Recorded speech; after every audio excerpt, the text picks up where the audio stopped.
Do you even need a sleep video to help you with your sleep? Let's not waste any more of your precious YouTube minute time, and let's figure this out first before we go any further. If you wake up every day feeling energized and you don't really need an alarm clock, and you're pretty much good to go all day, energy level wise, you don't really need caffeine, and you're able to fall asleep, stay asleep all night, you don't need a sleep video. But if you wake up and you need an alarm clock and you're not that energized throughout the day and you're feeling always kind of tired and sluggish, and then you have a hard time falling asleep at night and you're tossing and turning at night, let's help you out. Okay, my name's Tom, I'm a sleep coach, and let's fix your degenerate sleep schedule. First things first, let's rule out a few big picture items to make sure this is not your issue with sleep. So get a sleep study, ask your doctor about it to make sure you don't have restless leg syndrome or something like sleep apnea. That stuff can rob you of energy from your sleep. So for example, if you are snoring a lot or someone tells you snore a lot, then you might have sleep apnea. So you might need some medical intervention to help with that. So get that ruled out first. Talk to your doctor about that. The second thing to pay attention to is mental stress. If you have crippling mental stress right now, because like, let's say you are going through a divorce and you're about to lose custody of your kids and you just lost your job and you just got into a car accident and so forth. First of all, write a song because you got to capitalize on that tragedy. But second of all, understand that your life is going to be in a very bad spot. It's going to take some time. Your sleep is just going to suck because if mental stress is really bad, it's going to impact your ability to sleep, to fall asleep and stay asleep, right? So, check out some mental health resources, get some therapy, process, grieve, whatever it takes, but just you got to process all of that negative mental stress first, and then we can make your sleep better. Because if you have all that stuff lingering, it's like having a broken leg and trying to optimize your squat. Like you got to fix the medical issue first before you can start really optimizing, cleaning everything up. But even with some mental stress, we can still make your life a little bit better and improve your sleep. So let's get to some of these tips. We're going to go over many different topics today, but probably the most important one is going to be light exposure. You want to get really bright daytime signals and really darkness signals at night. This is how we tell our brain when it's daytime and when it's nighttime, and when it's nighttime, we do nighttime things like go to sleep. So how we can do this is basically you got to be creative sometimes, and you also have to practice some good light exposure, sleep hygiene type mentalities. So the first is when you first wake up, get near a window, go outside. So like go out for a walk, brush your teeth near a window, have your coffee outside. Any one of these things is going to help generate that difference, because the technical term is there is a part of our eye called the intrinsically photosensitive retinal ganglion cells, which transmits information, in particular blue light, to the suprachiasmatic nucleus, the SCN, which is the master clock of the brain. Or in simpler terms, our eyes detect if it's bright during the day, and it's going to tell our brain that it's daytime.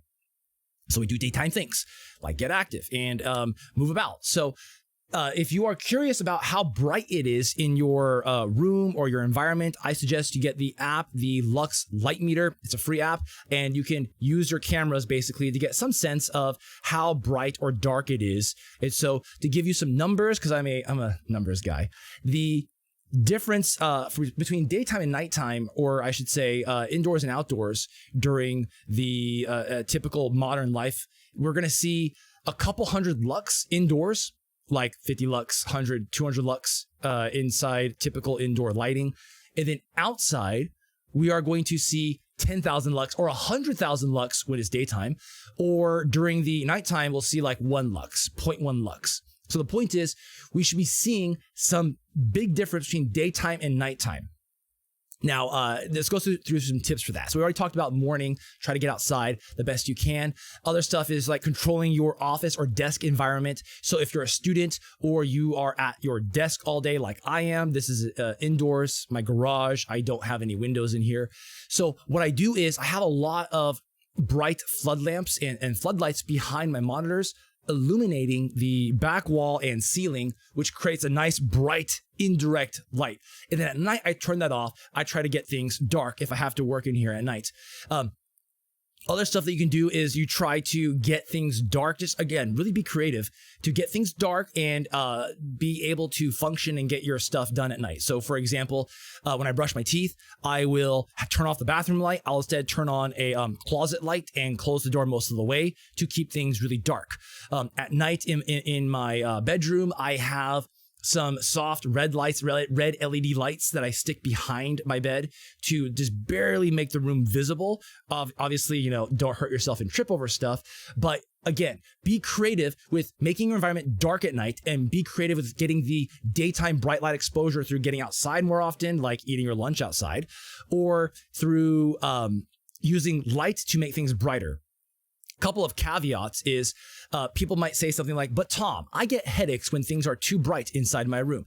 Okay, if you have headaches, that could be because the brightness differential between your ceiling light and your monitor is causing the problem. So if the monitor is really bright and the ceiling light is dark, or vice versa, you have a really dark monitor and the light above you is really strong and shining in your eyes, fix that by making them even in terms of brightness and also diffusing lights. You don't want strong, bright lights shining directly in your eyes. It is much easier on your eyes and probably headaches to have indirect, soft, diffused light. So keep that in mind. The second caveat I want to talk about is the blue light. A lot of people ask me like, Tom, what about blue light? Isn't blue light bad for you and bad for blue light, melatonin suppression, blah, blah, blah, blah, blah. I read it in some Facebook science article. And yes, technically, it is true. Blue light really isn't great, but I think blue light gets way, way too much attention when it's really brightness in general is a problem. We want darkness at night. Yes, blue light is probably the worst out of all the lights, and so eliminating blue light where you can is the best. But really the best is, even better than that, is going to be eliminating all the light that you possibly can. Because did you know that even red light can suppress melatonin? Yes, it can. It doesn't get talked about often, but check it out here. We have a study here. High intensity red light suppresses melatonin. And what they found is that in normal healthy humans, they expose them to different wavelengths of light, basically blue and red, and the red light also suppressed melatonin. And so this is a reasonable study, and it showed that bright red light can also suppress melatonin. The point is, reducing bright light everywhere is going to be one of the keys that you need to focus on. Get things dark before bed. How soon? 30 minutes to an hour or two, whatever you can tolerate. Ideally, right when the sun goes down, we should also be making our environment dark. That's not always practical, but try to give yourself, let's say, at least 30 minutes before bed to get things dark. Before we go forward with any more tips, I have a favor to ask. If you are finding this video helpful at all, please consider leaving a like and thinking about some comment about whatever tip you think is going to be the most helpful for you in the comments below. It definitely helps the YouTube overlords decide who gets to see the video and who doesn't. And the truth is, I genuinely believe this video is going to help lots and lots of people out there fix their sleep. It's a huge problem in today's society, so please consider doing that now. The next topic that we're going to talk about is stimulation.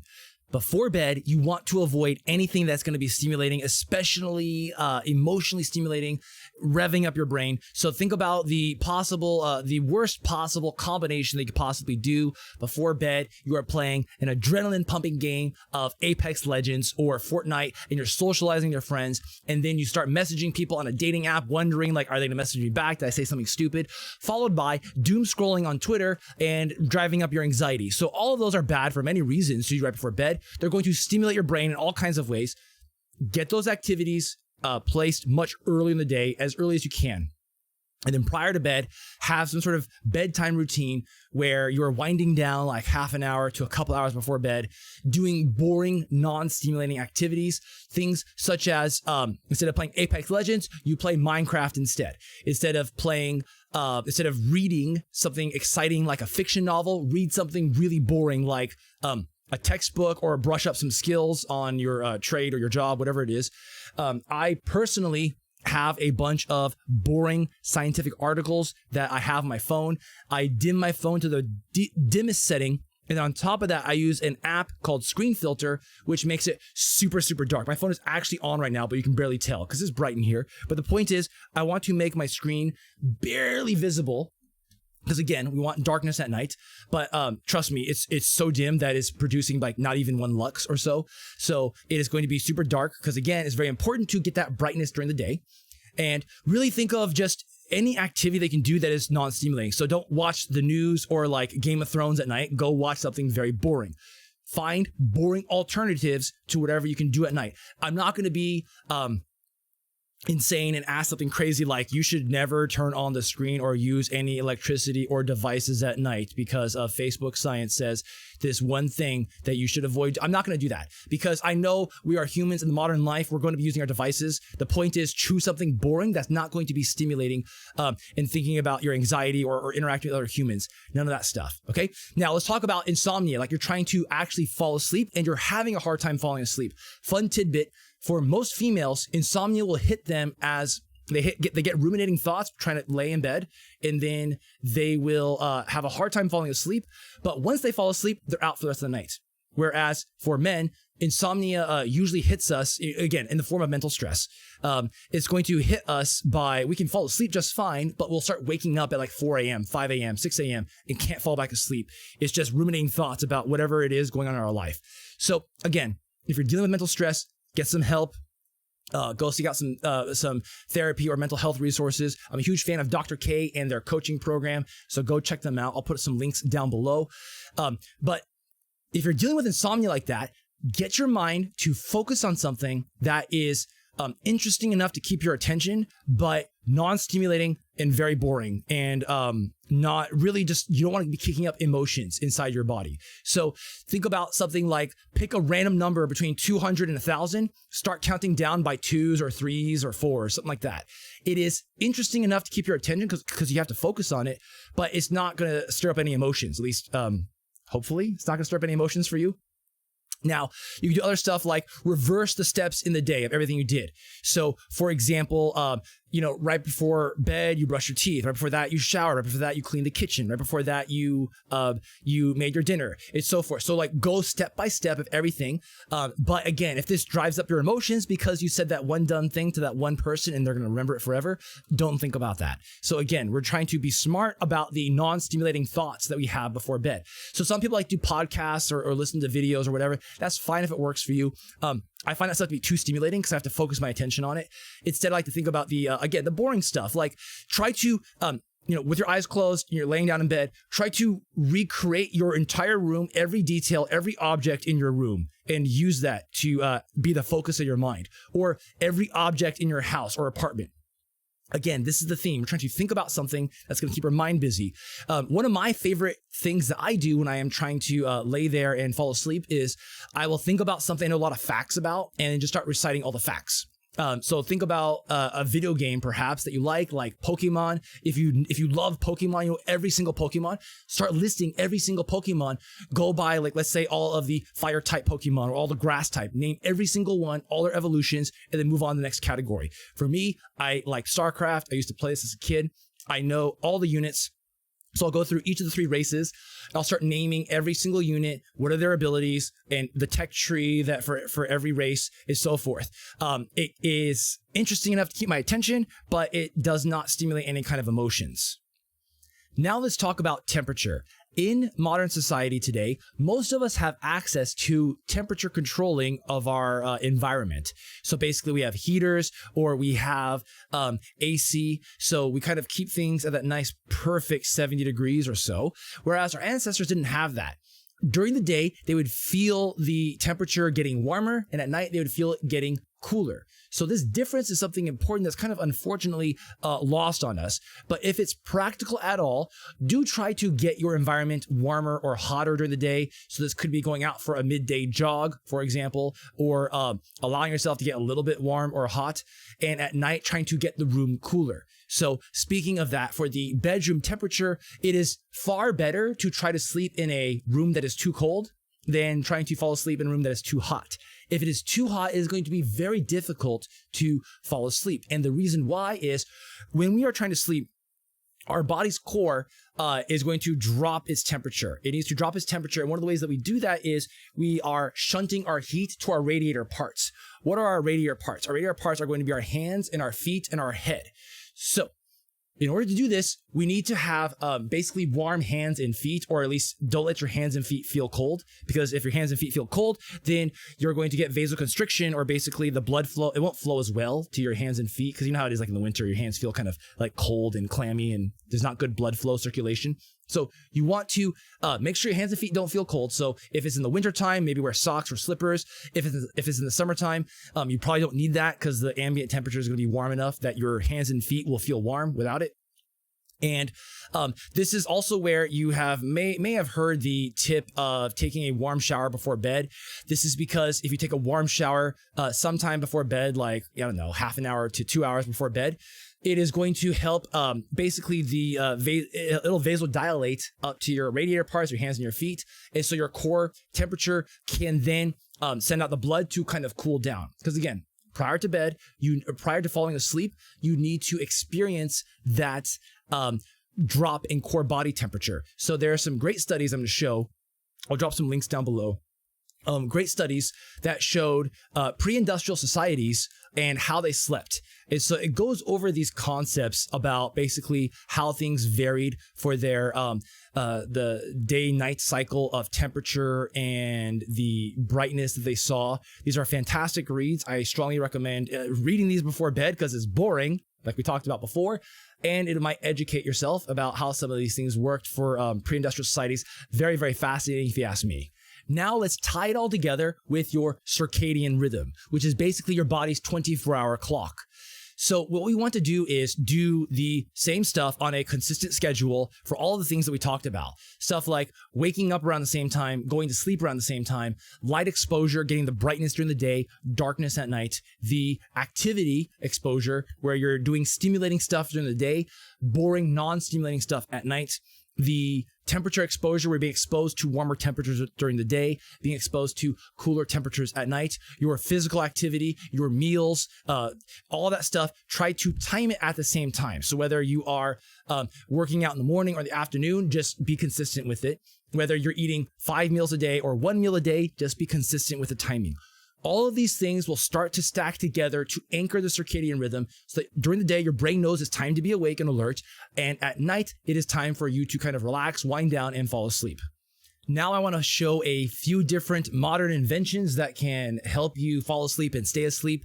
So going along the same dimension as we talked about before with light exposure, you want to get things bright during the day, dark at night, right? So obviously getting all the lights out of your room and getting your room as dark as possible would be the best.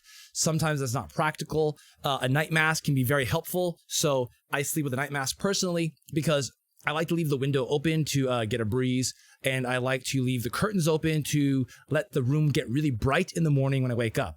So when I wake up in the morning, it's dark until I pull off the mask, and then I pull it off, it gets super bright and it helps get me out of bed. If you are looking to cut down on blue light a little bit, because again, the most important thing is get blue light and brightness during the day. Try to cut out the blue light, but also really get things dark at night.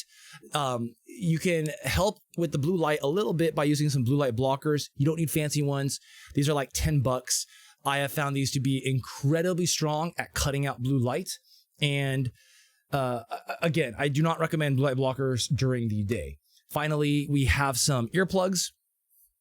I am sensitive to noise, so I like to use earplugs at night. You could also use a noise machine, or if you have a fan that's loud, that can function as your noise machine.